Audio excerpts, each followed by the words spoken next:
Hello ladies and gentlemen, thank you for tuning back into my channel. Like always, it's great to have you guys back with me. Today I'm bringing you part 2 of how to make a Kydex holster, what to expect. This episode is going to be my purchases and maybe what you should probably steer away from.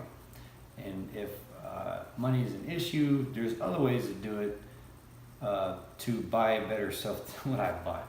Craigslist, Facebook, Let Go. There's numerous different types of apps that you could get as far as getting this kind of stuff. Today, the Smith & Wesson Governor in the waistband holster is the one I'm going to be making for you guys right here. So let's get to it. So I've talked to you about the different type of Kydex, what to do, and you know, yeah, that's right. This looks really bad because it's shiny. What to do and what not to do. So this is out of the way. Okay. And also, like I said in the previous video, if you want to do the Infused Kydex, you can do the Infused Kydex. I'm warning you that it scratches pretty easy. All it is a print, and it's at the surface. First things first, you're gonna need gloves.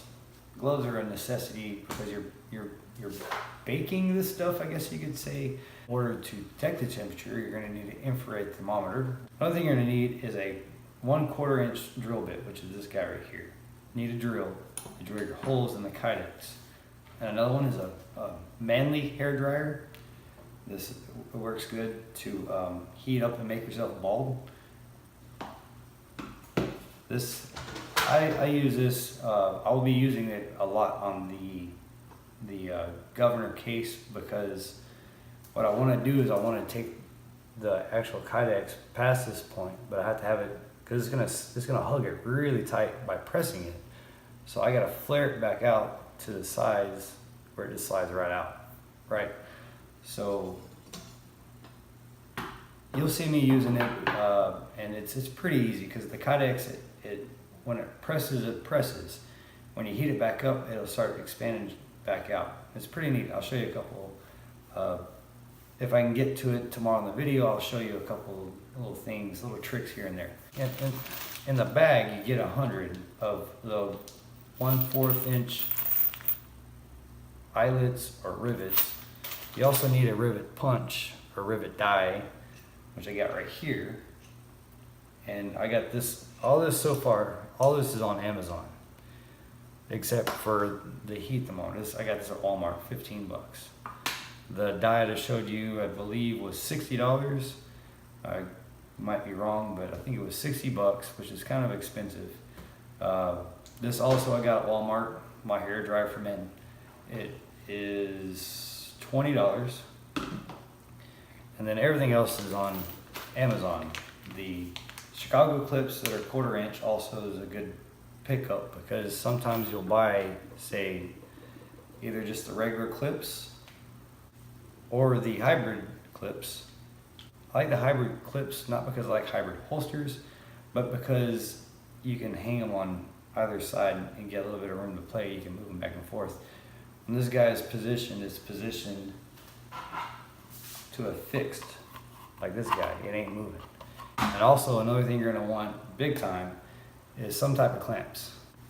So say you don't have the rivets in there just yet, like this right here, and you wanna see what the fitment is as far as how good the play is or whatnot. You don't have the rivets in there just yet. You put a couple of these guys on there like so. And just do it around. It gives it good pressure.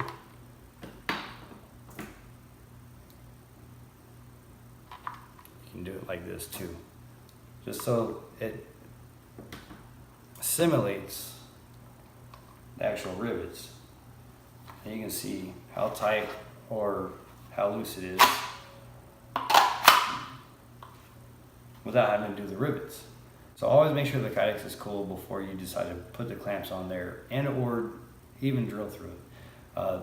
That can be kind of catastrophic, because what you're doing is when you're clamping down, you're moving the Kydex out of the way, so it'll have an indention right here at the bottom. You're like, yeah, I kind of screwed it up. Then you gotta kind of heat it up, that little itty bitty spot that you did, and it's just a pain in the butt to get it out. Anyways, Sharpie is probably a good idea. If you look closely, you can see the Sharpie mark, even though it is black. You can see the Sharpie mark. It's not gonna focus. But you can see the Sharpie mark right there. And another way that, if you didn't know, to take out the Sharpie mark from that case would be to get the alcohol hand sanitizer, the little squirt bottle, and it might take a little bit, but it'll get that off. I got different types of clamps too, of course. Okay, so moving on from that,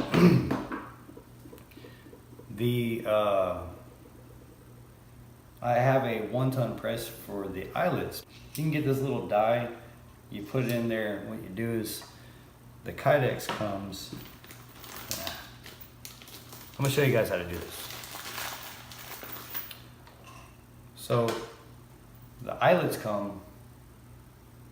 Okay, so this piece, first of all, comes as 2 pieces. This little piece is just a U piece of metal, and then it has it where this part slips on.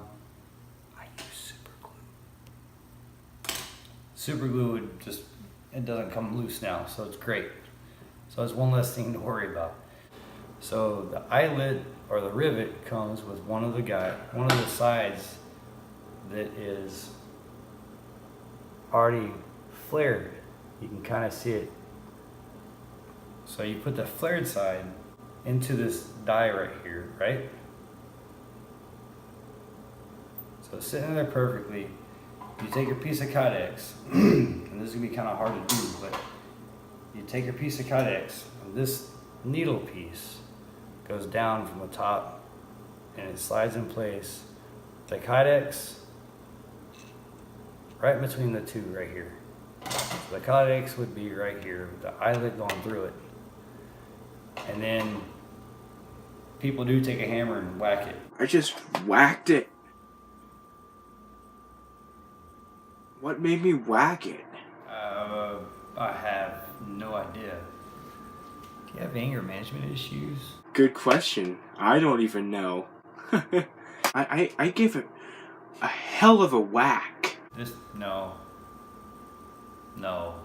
Yeah. No, yeah.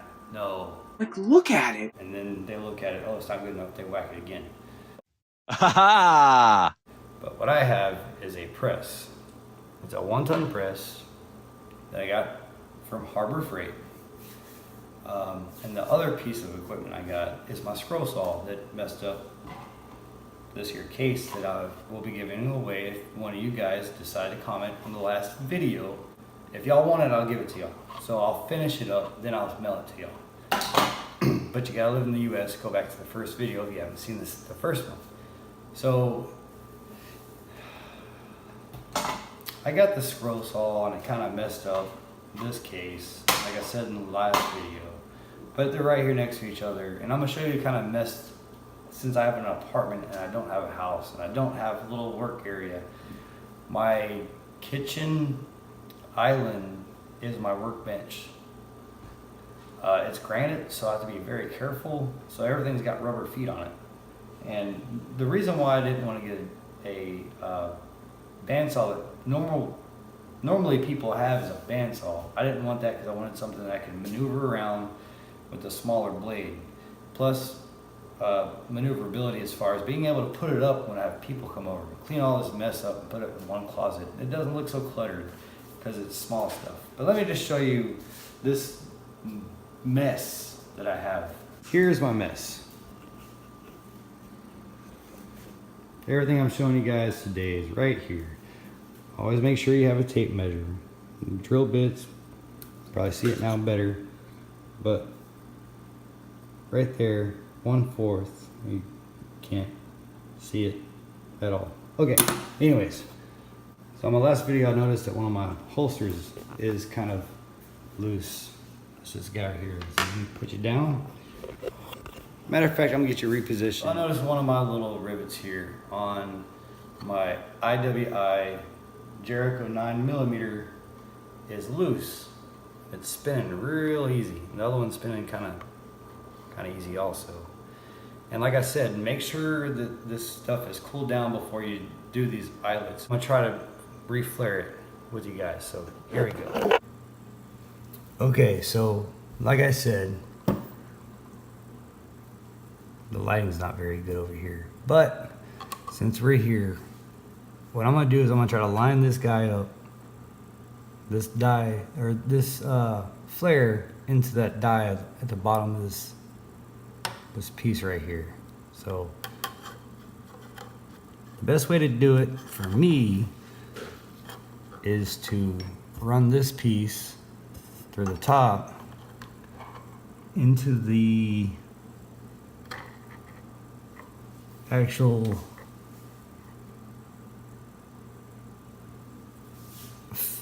rivet and just put a little bit of pressure on it without having my finger in the way. So that should do it right there. So all I gotta do now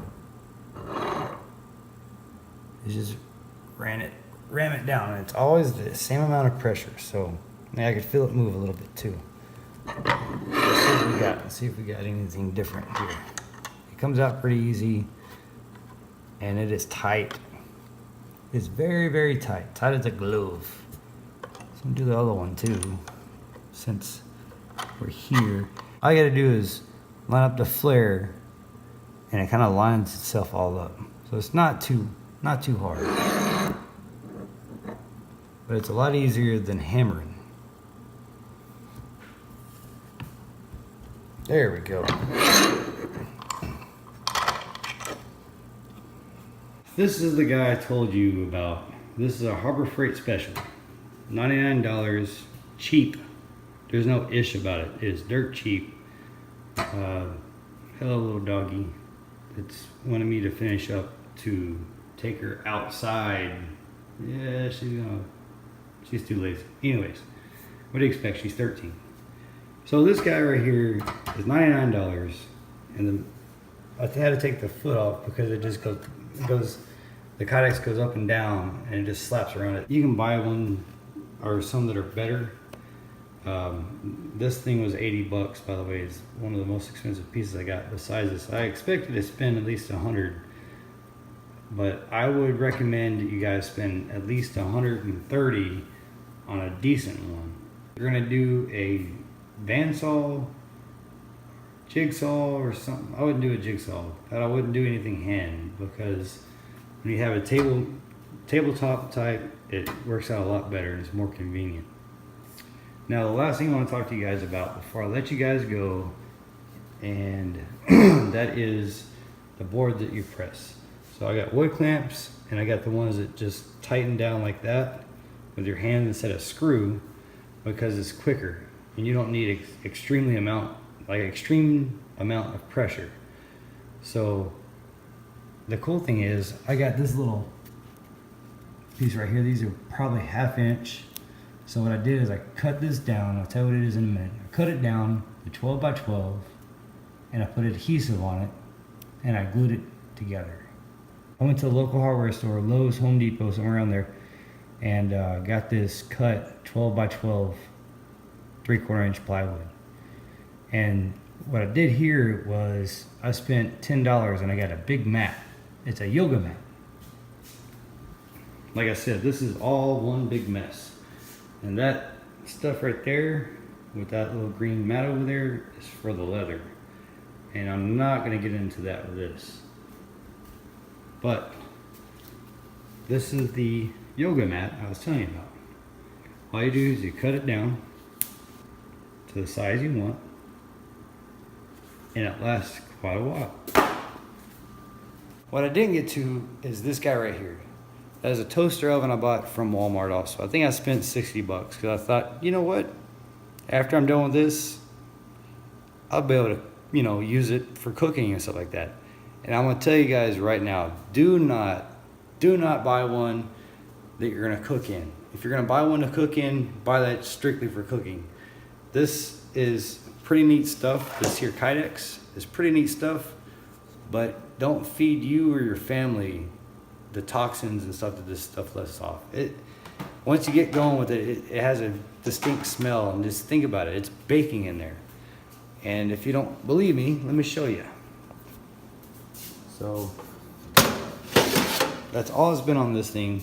And there's my melt mark from the Kydex. Well, ladies and gentlemen, that's going to wrap up the video today. I hope today's video, yesterday's video, and the video I'm going to bring you tomorrow is actually helpful. Send a couple comments my way and I will be getting back to you as soon as I see them. If I'm working, I kind of got to work. Can't really have my cell phone out, but I'll get to you as soon as I can, I promise. If you haven't yet subscribed, please subscribe. It's only in your best interest because I have giveaways coming up, like I said in the previous video. I will get more into that in a couple videos down the road. Y'all have a good one. I'm out of here.